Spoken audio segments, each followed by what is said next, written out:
Call halal, la Yahweh bahashim Yahweh Wuha, Raha, Quadash.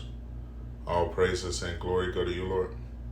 Double honors and respect go to our apostles, our elders, and our teachers, the men of Great Millstone. To you I say Shalom, it's your brother Amraya. And let's get into it. I had a client come in today, and this client is like a spiritual little brother to me.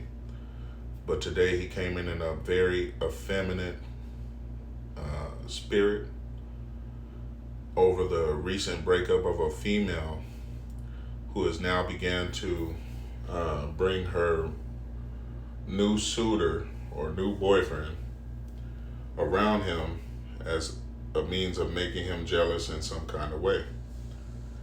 And he told me that he had been crying and depressed to the point where he couldn't even go to work over this situation. And I was very disappointed in this young man because he didn't quite understand the nature of the situation or the nature of a woman. Okay, while he's putting all his hopes into a relationship that, quite frankly, was doomed from the beginning. See, Sirach chapter 25 and verse 24 says, "Of the woman came the beginning of sin, and through her we all die." So when I see a man chasing a woman around, it's a little disturbing to me because through her came the beginning of sin, and through her we all die. Okay? So a man needs to gird up his loins and do everything decently and in order, like 1 Corinthians chapter 14 verse 40 says. Okay? There's an order to everything. So I wanted to hit him with some scriptures, but I basically told him to man up, gird up his loins like a man, and quit chasing box. Okay? When I was a young man, my father told me something that was very true. He said, never give a woman all your love, never give her all your money, and you'll be just fine, which is a worldly point of view, but it has served me well. Okay? And to you brothers in the truth that are all distraught over a female, you got to get out of that weak, effeminate spirit, okay? That is not going to serve you well in these last days. So I thought this would be a good point to bring out a very edifying lesson, and let's hope we can do it justice. This is Sirach chapter 9, or Ecclesiasticus, and I begin at verse 2. Salakia. Give not your soul unto a woman to set her foot upon your substance. Which goes back to what my father always taught me. You don't give a woman all your love. You don't give her all your money. Basically, you don't want to invest too much real estate into a woman. Okay? Because the women in America, Babylon the Great, have a very sinful nature about them, as we're about to get into. Okay? Now, I don't want to make this too long, so let's just get into the finer points. Verse 8, it says, "Turn away your eye from a beautiful woman, and look not upon another's beauty, for many have been deceived by the beauty of a woman, for herewith love is kindled as a fire." It says, "Sit not at all with another man's wife, nor sit down with her in thine arms, and spend not your money with her at the wine, lest your heart incline onto her, and so through your desire you fall into destruction." Okay? So you must not let a woman's beauty fool you. And when it comes to another man's wife, if you have a female that has been on another man's rod, that is his wife. And 99% of the women in America, Babylon the Great, have been rod hopping. They are another man's wife. So you can't be investing too much into that, because quite frankly, that's another man's wife. It's a sin. Okay? This is Sirach 26 and verse 12. It says, "She will open her mouth as a thirsty traveler when he have found a fountain, and drink of every water near her. By every hedge will she sit down, and open her quiver against every arrow." In layman's terms, she can never have enough rod. Huh? It will never be enough. You will never be able to satisfy the beast in her. Huh? And if you're the type that is following your woman around thinking that this is the best portion of life, you are sadly mistaken, and you're going to wind up in destruction over it. You must understand, your job as a man, you are the Lord's wife. It is to fear Yahweh by ahchyam, Yahweh Shai.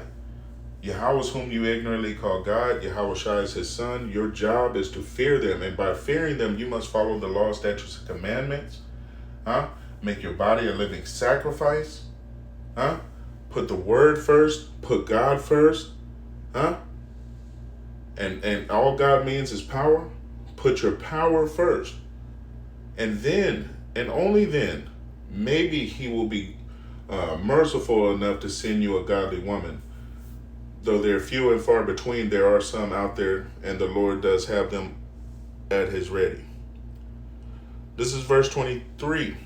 It says, a wicked woman is given as a portion to a wicked man, but a godly woman is given to him that feareth Yahweh. Right. You must understand that Yahweh is the one that's going to give you a righteous woman. And the only way he's going to do that is if you fear him. And again, the fear of the Lord is following of the laws, statutes, and commandments. Matter of fact, I'm going to grab it real quick just for edification.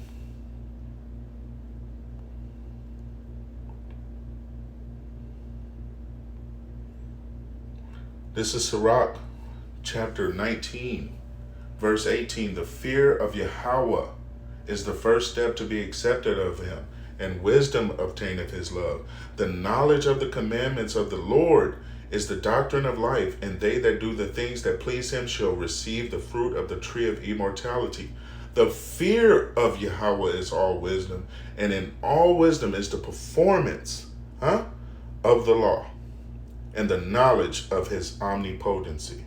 So you must understand that to fear the Lord is to follow the law, statutes, and commandments, to have faith, to put him first. So a man that is seeking a godly woman must do things decently and in order, okay? You can't be putting the box on the pedestal, okay? If you're going to put anything on a pedestal, let your relationship with Yahweh by ahchyam, Yahweh Shai, his word, be put on that pedestal, okay? Don't go putting these women on a pedestal, ahchyam.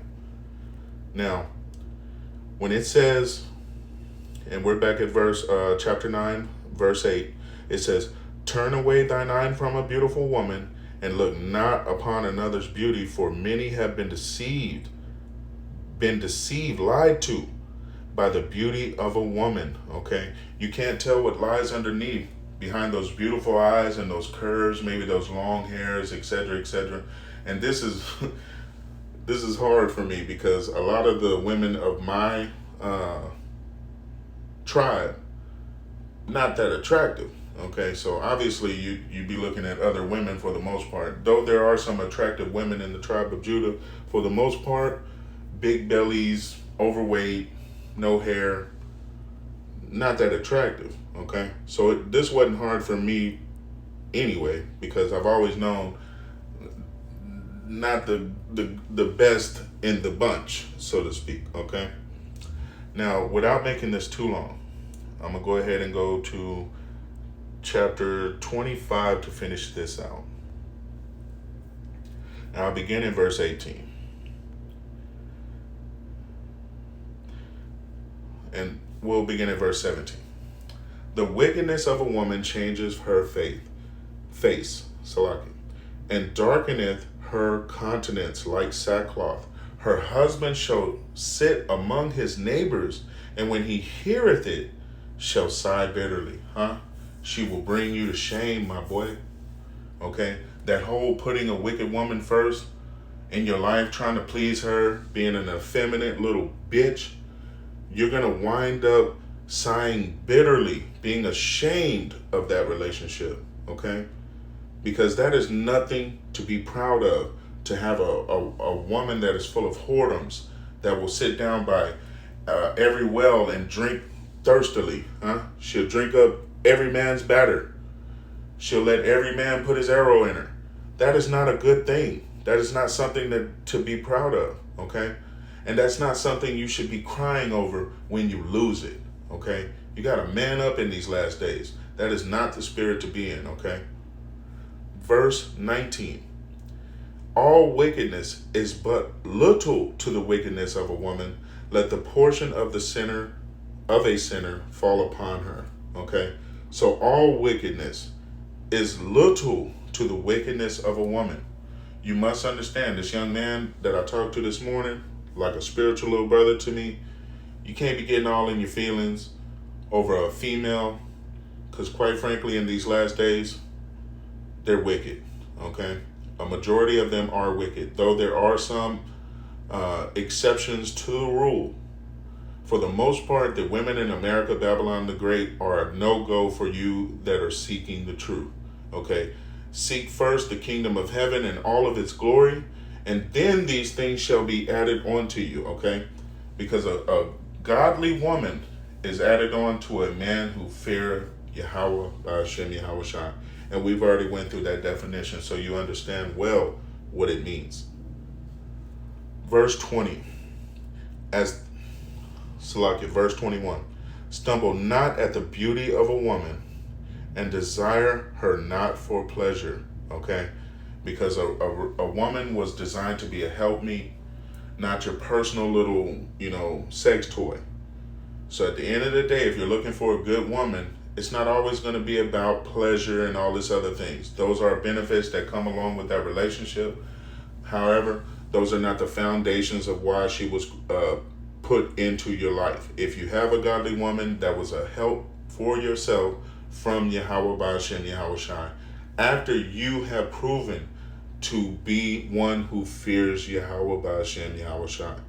And if you're not one that puts Yahweh ahchyam, Yahweh Shai first, then you're always going to come across one of these wicked ass bitches, okay? Hopefully this has been edifying. Until the next time, shalom.